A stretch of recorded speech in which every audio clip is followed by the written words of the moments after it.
Greetings and salutations, loyal viewers of this channel. My name is Sean, and today we have more information related to the second Trump assassination attempt, which of course occurred while he was golfing at a last-minute golfing trip, according to certain reporting, even from unfavorable to Trump media outlets. And we got to talk about this today. We got to talk about Ryan Routh and what he believed, what might have radicalized him, because I think it's important for us to actually look at the motivation, especially when the mainstream media is saying motivation unknown, political beliefs totally ambiguous, even though they're not unknown and the political beliefs are not at all ambiguous. Now, we're going to get into this, but before we do, I want to thank everybody who supports this channel via actualjusticewarrior.com/join. Give me the money.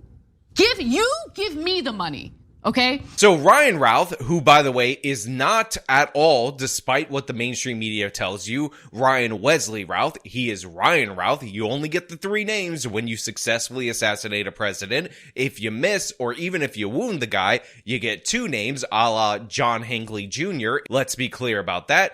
Is the suspect that has been arrested in connection with the attempted assassination on Trump's life. Now, there are a lot of unknowns at this moment in time that are absolutely crucial for us to recognize. First and foremost, the fact is Trump apparently did this on a last-minute whim, decided to go golfing, and this guy was waiting in and around the area where Trump ended up coming by, and we don't know exactly how he knew or if he even did know that this trip was actually going to happen. He could have been camping there on the hopes that Trump would have gotten there, or potentially he could have had some kind of contact with somebody, maybe not on the inside of Trump's inner circle, but maybe he knew somebody who worked at the establishment that Trump was at, and that person ended up unwittingly telling him where the evil orange man was going to be. Again, we don't know as of right now, but what we do know is that this is a guy who was an anti-Trumper. He was somebody who believed in Russiagate,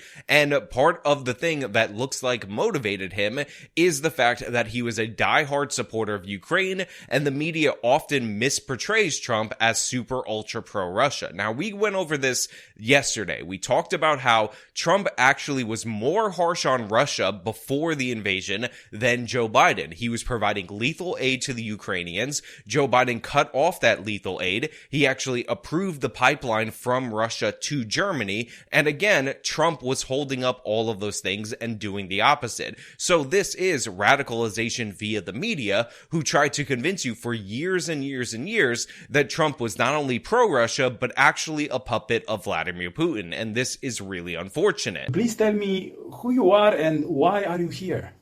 I'm 56, from the U.S., from North Carolina originally, so I live in Hawaii now, so flew all the way from Hawaii here. So the question as far as why I'm here, to me, you know, a lot of the other conflicts are gray, but this conflict is definitely black and white. This is about good versus evil. Now, I've said this before, and I will say it again to make myself 100% clear. Russia is not a friend to the United States of America. They are an enemy nation, and it actually is perfectly reasonable U.S. foreign policy for us to have the Russians degrade their military forces in the invasion of Ukraine. I know a lot of people out there in my audience have fallen for this trick where they basically smear Trump with Russia, so they end up saying Russia actually good, but to me, that has always been a dumb proposition. And again, even Trump administration policy, not his rhetoric all the time, but policy, has reflected the opposite, has reflected the reality that Russia is a hostile foreign power. And yes, it is good to degrade hostile foreign powers that want to upstage your influence in the United States of America. And for those of you who are like,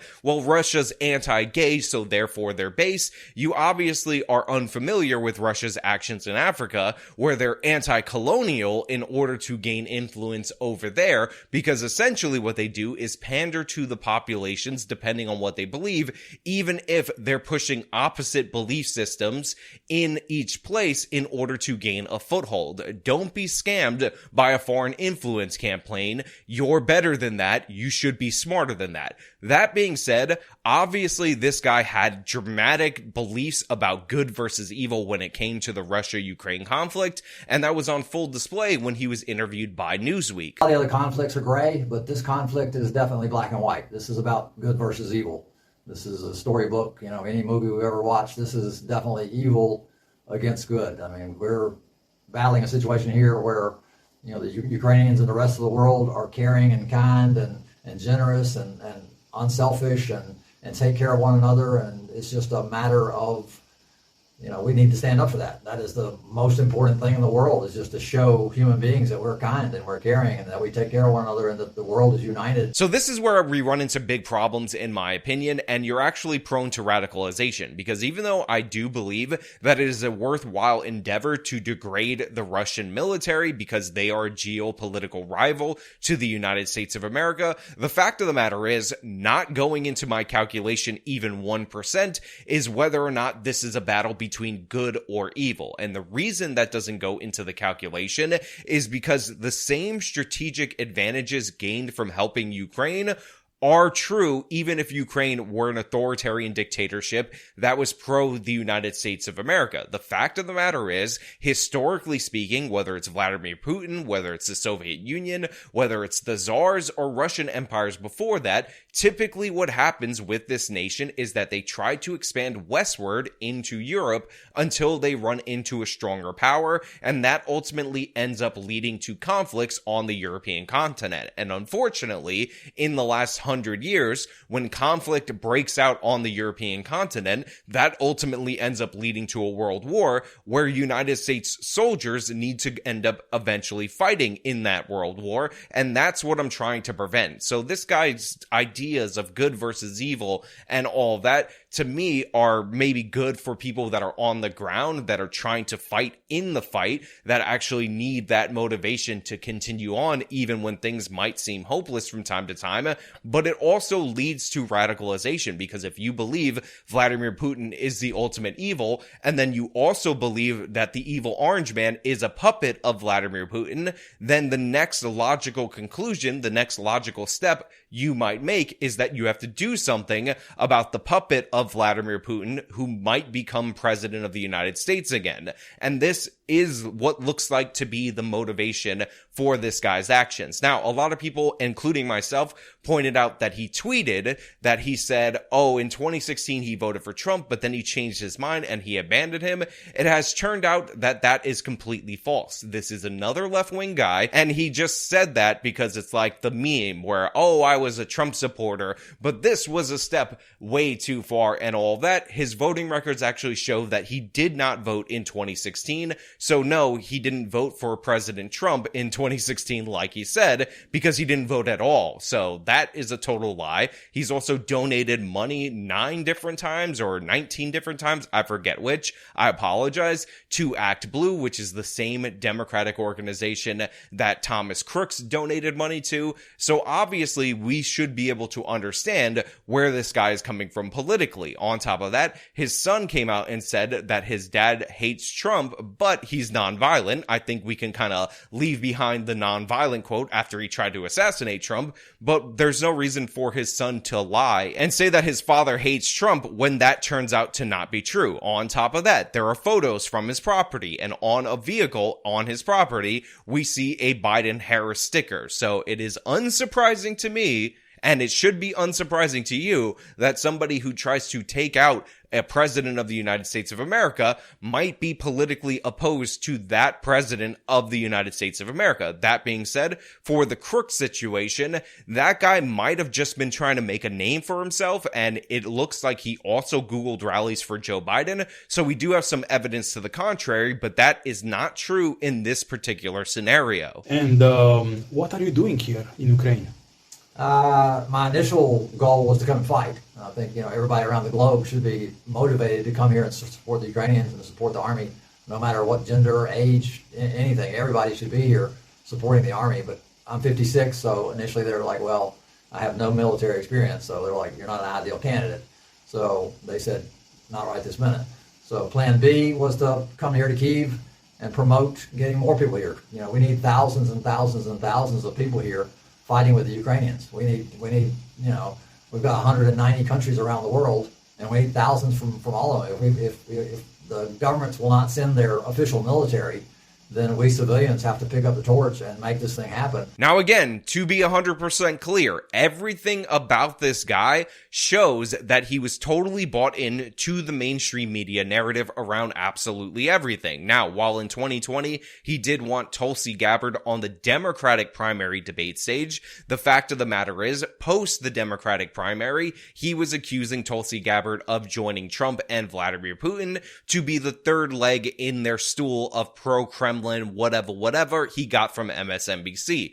On top of that, he also praised Nikki Haley, not because he wanted Nikki Haley to be the Republican nominee because he was going to vote for her because he's actually secretly a Republican, but because MSNBC, CNN, and all these mainstream media outlets were pushing hard for Nikki Haley as a so-called viable alternative to the evil orange man, Donald Trump. So yeah, this guy was 100%, according to his post, what we can see as of right now, even though his Facebook page was deleted, a mainstream media radicalized type of figure. That's what it looks like right there. He was absolutely obsessed with the Ukraine-Russia war, which again, to me is weird for an American. Like, I understand the strategic element in it, but it's not something that I'm all that concerned about because I don't cover it compared to other topics on this channel. And because he was so obsessed, because he believed it was truly a battle between good and evil, in my opinion, and mainstream media painted Trump as in the pocket of Vladimir Putin, this to him probably seemed like a logical endeavor. And we're at a point where, all right, are we going to stand for humanity, for human rights, for everything that is good with the world? Or are we just going to ignore it? If everybody's complacent and doesn't join this fight, then guess who's going to win? It might take 10 years, but we're going to lose this battle if everyone around the globe does not stop what they're doing, get off the couch and come to Ukraine and defend the human rights of everyone around the globe. Now look, I know a lot of people are going to say mental illness, and all that, but honestly, and I think I need to emphasize this more in these type of situations, I don't care. If you have a mental illness and you need treatment, I feel sympathy for you. I'm empathetic for that particular situation. But as soon as you start engaging in the world in a violent way, I think it's important for society to lose sympathy for people, to not empathize, and to understand that that person has created a harm or the potential for a harm that in this particular case could have changed the course of American history. But even if he just lashed out at random private individuals, could have ended the lives or caused great suffering to the families of those affected by that particular episode. This idea that we need to be overly sympathetic to anyone and everyone who has a mental condition is wrong. It's incorrect. It's not even close. Once you act upon the world, once you start violating other people's rights, as soon as you pick up a gun in response to the delusions in your brain, you are a danger, and it doesn't matter if you have a little bit of depression, if you suffer from anxiety, if you're paranoid schizophrenic, if you're bipolar, or any of the above. You 100% stop being a victim once you become an aggressor, and I don't give a damn what your background is once you decide to take those actions. Now, of course, people are talking about this guy being a potential intelligence asset and all these other different various theories, and again, I'm going to leave that on the table for people to talk about, but it's not something that I'm going to engage in because the fact of the matter is we need more information to come out, and we actually have this guy alive as of right now. By the way, I would definitely be monitoring him so we don't end up in an Epstein situation, because we should be able to get more of his motivation from him once we go through the whole trial and all of that. On top of that, I will point out that for Kamala Harris and Joe Biden and the Democratic Party, another failed assassination attempt on Trump is the last thing that they could have possibly wanted. Because when one candidate is being targeted by various lone wolf actors, or if you believe this is a conspiracy, it makes no matter for the purpose of this argument, that person gains sympathy from people, and people start to wonder why they're trying to go after this guy, why they're trying so hard to stop this guy, and that is the last thing that her campaign needed at this moment in time. And of course, you have a bunch of different left-wingers on the internet who didn't believe the first time, even though it was on video in 4K, anybody could watch it, including that iconic photo where you can see the bullet in frame with Trump's head. And of course, people died in that particular instance. So they're definitely worried about this. They're definitely in a panic about this, but we should all be in a panic over the fact that the Secret Service has many a lapse in security. And by the way, these are two notable instances, but there has been widespread reporting about their failures and about them leading to potential dangers in the past consistently. Now, of course, they said it was impromptu, so they were only securing the next hole in front of Trump, and they didn't surround the perimeter like he was the sitting president. And while that might sound crazy, the fact of the matter is, if it is an impromptu decision, you kind of got to do something on the fly. That being said, the Secret Service in the past has done things to hold Trump back when they believe that there's a potential threat. So this still seems like a bungling by the Secret Service. And by the way, I would say the same exact thing in terms of the bungling by the Secret Service if the target of this was Kamala Harris, who is not the president as well, but is the vice president,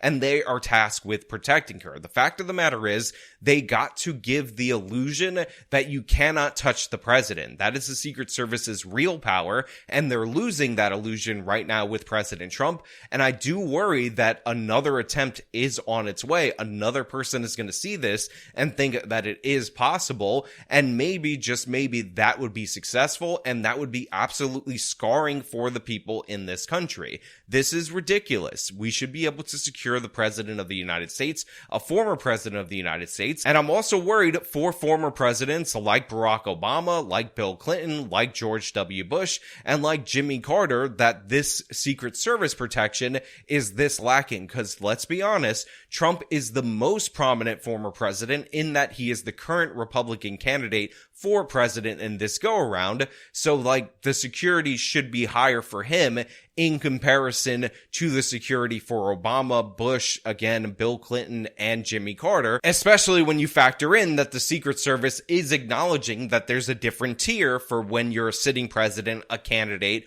or just a regular ordinary former president. Now look, I know a lot of you are going to want me to delve more into the conspiratorial side of things and all of that, and I understand that, but I'm still waiting for more information to come out because I'm trying to be more responsible in my coverage, but I will leave the floor open to you guys out there in the audience. If you like this video, then show them by leaving a like, subscribe for more content, follow me on my social media, support me via the support links in the description of this video. This has been me talking about Ryan Routh, the attempted assassin of President Trump, second one in just over 2 months. Till next time.